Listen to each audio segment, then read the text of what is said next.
I'm going with that theme of embracing the mess and just kind of sharing behind me. It's a little chaotic. There's books. There's a car next to me.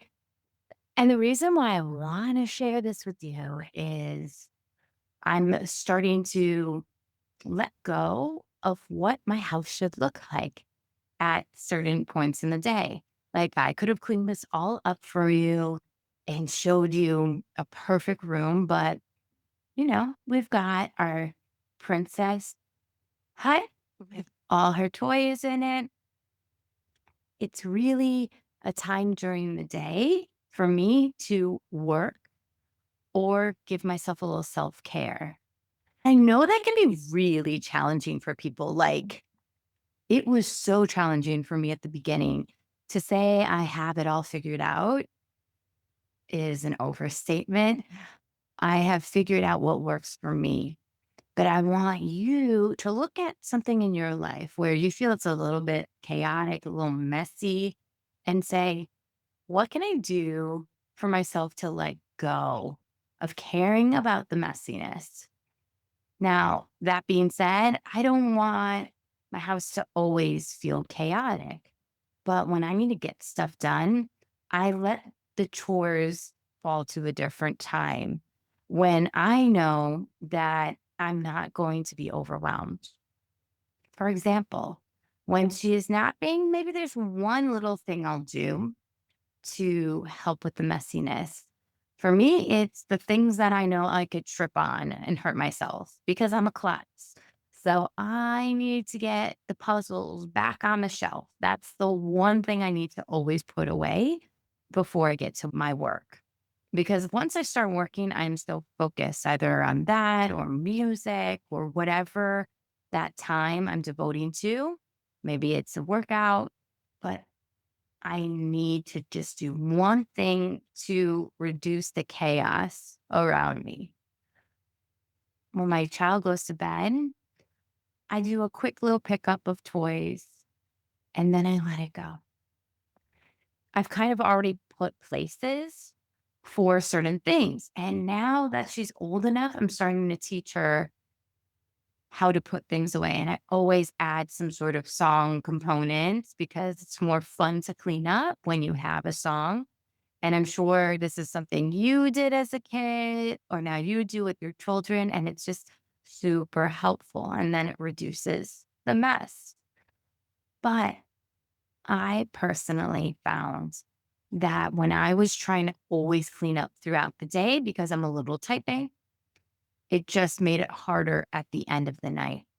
So now that I've found a little pocket of time to put things away, it has been a game changer for me.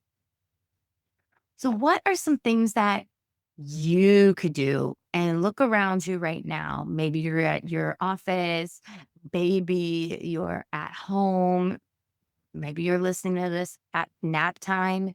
Just think of one small thing that you can put away and feel a little less chaotic. When I was younger, I hated cleaning my house. When I was constantly working and I was exhausted, I was so burned out and I just didn't want to do anything when I got home, let alone cleaning. So what I did was I started with once a month, deep clean day.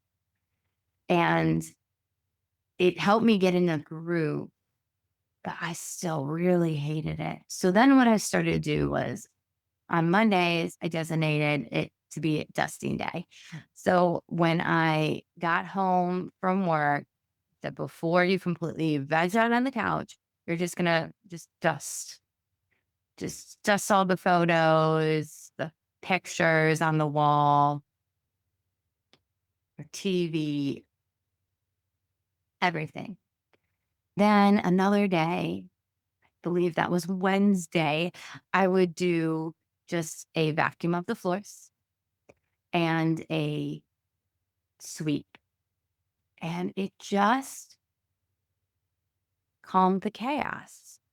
And so that's why it's very helpful to just find that one thing. If you haven't, you've probably noticed and you're probably sick of hearing it. From all my episodes, I talk about just one thing. Just take on one thing. When we do so much and we try and take on all these projects, usually it doesn't stick. And I've seen this with my clients. I've seen this with myself.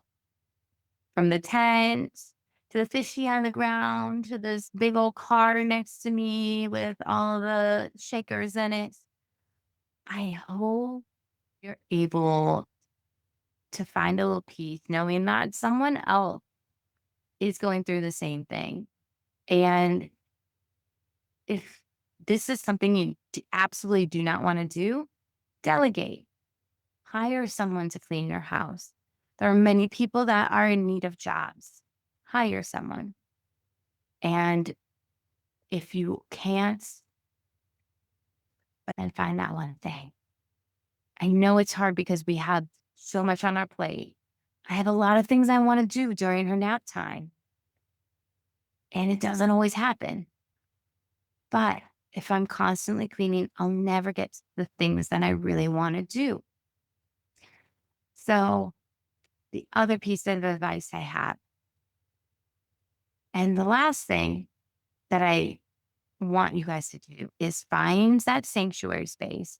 This is actually my sanctuary space. I'm going to tilt the camera up so you can see. It has all my favorite musicians behind me. And I started collecting from this guy. I started collecting from this guy, Bill, years ago. And it has grown into just a wall of happiness and good vibes. Since collecting from him, what I've discovered is I'll sit with my cup of tea and just breathe and feel, honestly, this joyful energy inside me because this is where I can relax. I can read my Kindle right here. I can do a podcast episode without really caring and be in a space where I feel at peace. So, my sanctuary space in my bedroom, I have my keyboard. Here, it's the guitar. Craft a space that will bring joy to your heart. Where can you create? Where can you relax? Notice that my TV is off. It's really hard sometimes to shut off the noise. And trust me, I designate time to watch, but I also want you to designate time to breathe and create. Maybe it's putting a couple paintings on the wall and maybe there's no screen involved in your space. Choose what works for you. I hope this helps you get rid of some of the chaos, not only around you, but the stress that we hold in our brain. Relax, rejuvenate, find that one thing that you can put away during your free time and enjoy your sanctuary space. Remember to be kind and speak well to yourself on this self love journey.